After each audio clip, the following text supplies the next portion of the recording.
Very good morning, જય શ્રી કૃષ્ણ. કેમ છો બધા? જો આપણે કામકાજ કરીને ફ્રી થઈ ગયા ને વાગી ગયા છે 11 અને આજ તો જો એકલી હતી તો વધારે મોડું થઈ ગયું. તો જો અહીંયા શીરો તવો શેકાઈ ગયો છે અને હવે એમાં દૂધ એડ કરી દીધું છે આપણે.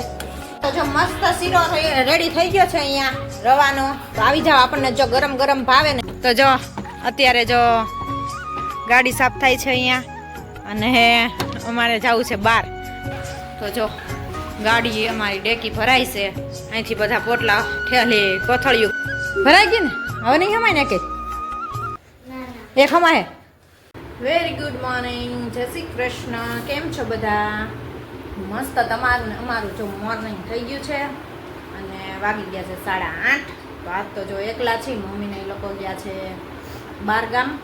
તો બે દિવસ રોકાવાના છે. તો આજકાલ એકલા. તો જો અત્યારે સવારમાં જો આપણે નીચે કપડાં બપડા કરીને બધું કામ પતાવીને ઉપર આવી ગયા છીએ. તો હવે નાસ્તો કરવા આવી જાવ ચાલો. તો જો આપણે નાસ્તો કરવા બેઠા છીએ. તો જો ગરમા ગરમ પરોઠા અને ભાજી. રાતે ભાજી બનાવી હતી. તો સવારમાં અમારે બધાને ભાજી બહુ ભાવે એટલે મેં જો વધારે જ બનાવી હતી. તો આખું ભરીને વધી હતી. તો અત્યારમાં બધાય નાસ્તા આરે જો ભાજી અને પરોઠા અને કોફી. તો બધાય નાસ્તો કરીને વયા ગયા છે. કીર્તન પણ જો ટ્યુશનમાં ગયો અને આપણે એકલા હવે બાકી છે નાસ્તો કરવા. હું હવે બેઠી. તો સવારમાં ભાજી ને પરોઠા. કોને કોને ભાજી બહુ ભાવે છે તો કમેન્ટમાં જરૂર જણાવજો. તો ભાજી ખાઈ લઈ અને નાસ્તો બાસ્તો કરી લઈ પછી જઈએ ઉપર. હજી ઉપરનું કામ બધું બાકી જ છે આજે અને નીચેનું અહીંનું બાકી છે. ખાલી એક જ માળ પત્યો છે. 8:30 થઈ ગયા છે. તો નાસ્તાનો ટાઈમ થયો તો પહેલાં નીચેનું કરીને આવી અને હવે મેં કીધું નાસ્તો કરી લઈ. બધા નાસ્તા કામ ધંધે વયા જાય પછી આપણે કામ કરીએ. તો આવું છે બધું. આરાધ્યા પણ સ્કૂલે આજ તો જો ભાજીને રોટલી લઈને ગઈ છે. એ પણ નાસ્તામાં લંચમાં. તો ચાલો આપણે નાસ્તો કરી લઈએ. જો આપણે કામકાજ કરીને ફ્રી થઈ ગયા ને વાગી ગયા છે 11 અને આજ તો જો એકલી હતી તો વધારે મોડું થઈ ગયું. કામ બધું પતાવ્યું ત્યાં જો રસોઈ બનાવવાનો ટાઈમ થઈ ગયો. તો રસોઈ પણ જો બની ગઈ છે. અહીંયા મસ્ત ગરમા ગરમ દાળ અને જો ભીંડાનું શાક બનાવ્યું છે. આજ તો ભરેલો નથી બનાવ્યો, આજે કટકા જ બનાવ્યા છે. કેમ કે પછી ભરવાનો મારી આગળ ટાઈમ નહોતો. કીર્તનને થાય મોડું અને કીર્તનને જો શીરો ખાવાનું મન થયું છે. તો આજે જો રવાનો શીરો બનાવું છું. તો પહેલાં તો ધીમે ગેસે શેકી લઈએ ને આપણે. અને દૂધમાં બનાવવો છે આજ તો. મને તો દૂધમાં જ ભાવે શીરો. મને પાણીમાં ન ભાવે. દૂધવાળો જ ભાવે. અને રવાનો શીરો તો દૂધમાં બનાવીને તો એકદમ પ્રસાદ જેવો થાય. જાણે સત્યનારાયણને કથાનો પ્રસાદ હોય ને એની જેવો થાય દૂધમાં શીરો બનાવીને. એટલે તો જો આપણે મસ્ત એવો રવો શેકી લઈએ ધીમા ગેસે અને પછી આપણે એમાં નાખશું દૂધ અને પછી નાખશું ખાંડ. તો આ તો ચાલો શીરો ખાવા આવી જાવ રવાનો. આ તો કીર્તનને મન થયું ને તો મેં કીધું ટાઈમ હતો. રસોઈ વહેલી બની ગઈ હતી. 11 જ વાગ્યા હતા. તો હજી રોટલી કરવાની વાર હતી ને તો મેં કીધું લાઈ બનાવી દઉં. તો આરાધ્યા એ બપોરે આવે એટલે થોડોક ખાશે, થોડોક આપણે ખાઈશું. એની વાહે વાહે છોકરાઓની વાહે આપણને મળશે. અમારા કીર્તનભાઈને નામ લે ને એટલે મન થાય એટલે બનાવી લઈએ. તો ચાલો શેકાવા દઈએ સરખો એને મસ્ત એવો અને પછી દૂધ નાખી અંદર. કા હું જોવા આવ્યો મારા કીર્તન જો શેકાય છે ને તો જોવા આવ્યો. તો હવે સુગંધ પણ જો ધીમે ધીમે આવવા મળી છે. ગેસ તો સાવ ધીમો જ રાખવો છે કેમ કે લોહી છે સ્ટીલનું એટલે વળી બળી જાય. તો ધીમે ગેસે શેકાઈ જાય મસ્ત એવો. પછી દૂધ એડ કરી દઈએ. ચાલો તો જો અહીંયા શીરો રવો શેકાઈ ગયો છે અને હવે એમાં દૂધ એડ કરી દીધું છે આપણે.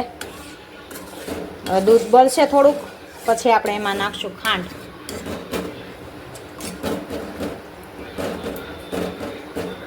તો હવે ધીમે ગેસે આપણે દૂધને હાવ બળી જવા દઈશું થોડોક એવો ફૂલ કરીને.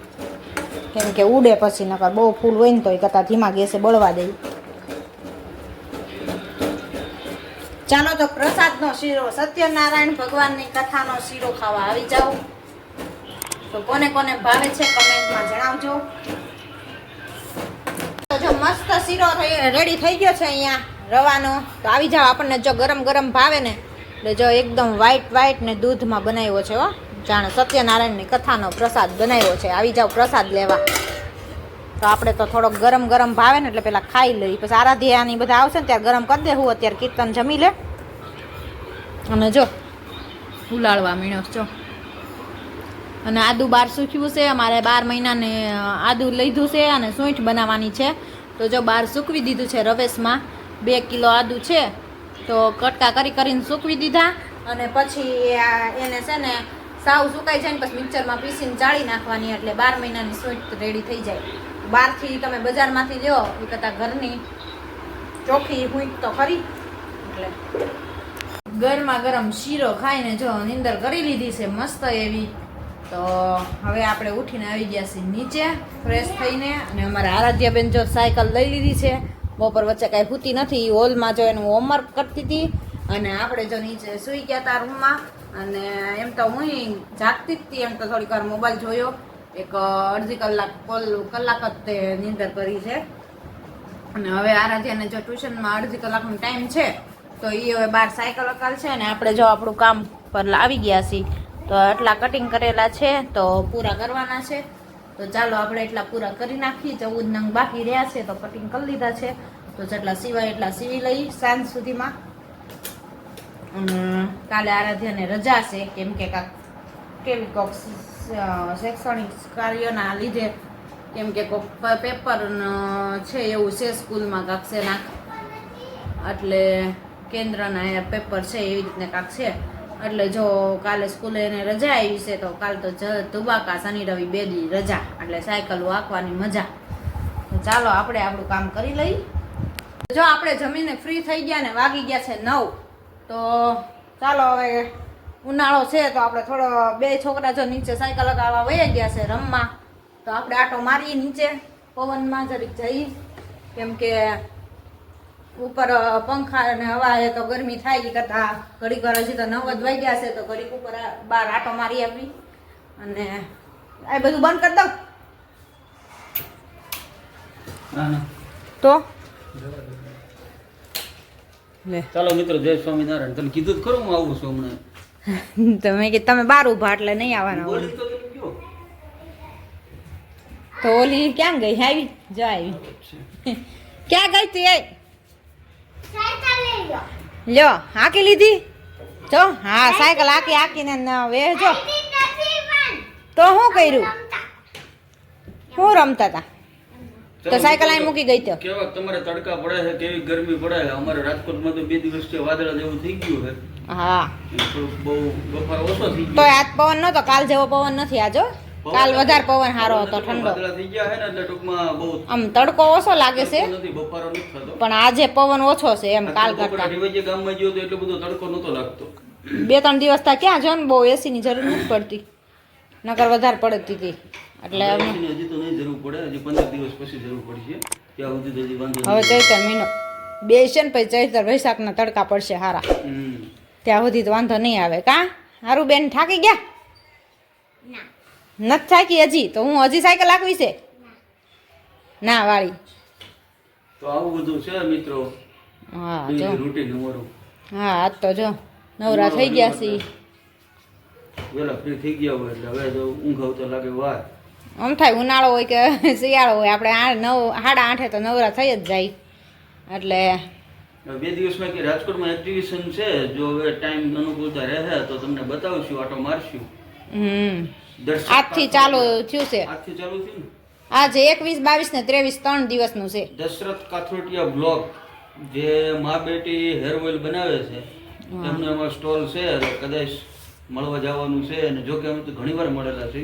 ઓલી વખતે હતું ત્યારે આપણે આવા ટાઈમે હતું ખબર, ત્યારે મળી આવ્યા હતા ને આપણે. ઘણી વાર મળેલા છે એટલે જો ટાઈમ અનુકૂળતા આવશે તો મળવા જશું તો તમને બતાવીશું.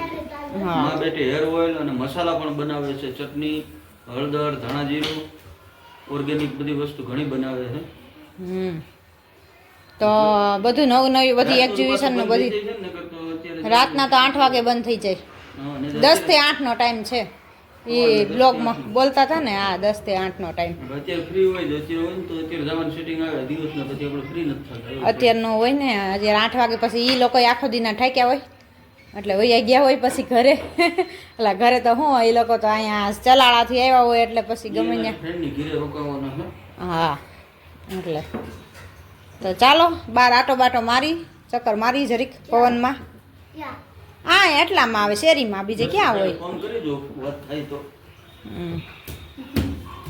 તો જો અત્યારે જો ગાડી સાફ થાય છે અહીંયા અને અમારે જવું છે બહાર તો ઓચિંતાનું બહાર જવાનું થયું છે તો હવે ગાડી વાડી સાફ કરવી પડશે કેમ કે ધૂળ ધમાહો પડી હોય જોજો આઘારે જો તમારા માથે ઉડશે બધી તો ગાડી સાફ કરવાની છે અને પછી બધાને જવાનું છે ગાડીમાં બેહીને કેમ આરાધ્યા જવું છે ને હે આમ આમ કરતી અમારે જાંબુડો જો કેવડો મોટો એવો થઈ ગયો અહીંયા પાન મસ્ત મસ્ત આવવા મળ્યા હવે મોટો જબર થઈ જાય આવશે જાંબુડા આવે પણ હજી બહુ વાર લાગે જાંબુડો મોટો થાય પછી આવે ત્યાં સુધી તો હજી કેટલા વર્ષ વયા જાય 3-4 વર્ષ લગભગ વયા જાય અંદાજે ઘર બની નહીં જાય કોને ખબર હવે આપણે 5 વર્ષ તો આવ્યો છે આ રેવા આવ્યા એને થઈ ગયા હજી ઘર બન્યા નથી હવે ક્યારે બને મકાન કોને ખબર હાલો થઈ ગઈ સાફ બસ થોડી કરી નાખું.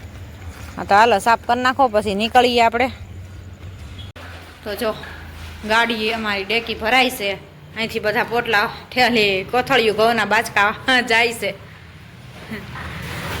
એકલા ઉપડી જાય બધું ભી પડી ન જાય ભી પડી જાય એક એક બબે મણ છે ને એમાં ભેગા તો બે જ આવી ત્રીજી નહીં હમાય બાટલો લ્યો ને. હા ગેસનો બાટલો હોય એટલે ન હમાય ને હવે આગળ વચ્ચેની સીટમાં તણ હમાઈ જાય ખોલ કીતન ખોલી જ છે ને ખુલ્લી જ છે રેવા દે તો ચાલો જો આપણે ઘઉં અમારા બેનના છે તો એના ઘરે દેવા જઈએ છીએ અમે કેમ કે 2 ફેરા થાય એક ફેરામાં તો આવશે નહીં એટલે એક ફેરો અમે લેતા જઈએ છીએ અત્યારે અને બીજો ફેરો એ લોકો લેવા આવશે નકર એક વારમાં તો જાય એમ નથી એટલે કીધું કે ચક્કર મારવા જઈએ છીએ તો એક ફેરો નાખતા આવવી ભરાઈ ગઈ ને હવે નહીં હમાય ને કઈ એક હમાય એવું લાગે તો નાનું એક નાખી દો બસ એટલે મોટા પછી પાછા તોય મોટા 5 રહે ને આપણી ગાડીમાં 5 આવ્યા તો ચાલો ગાડી ભરાઈ ગઈ છે અને હવે અમે નીકળી હે 4 નથી 5 છે જો બેન 5 છે 5 એક માથે પડ્યું અને 4 નીચે પડ્યા ચાલો તો આપણે જઈએ હવે નીકળીએ અને એટલા મૂકી આપી ત્યાં બીજે વાર પાછો ફેરો લેવા આવશે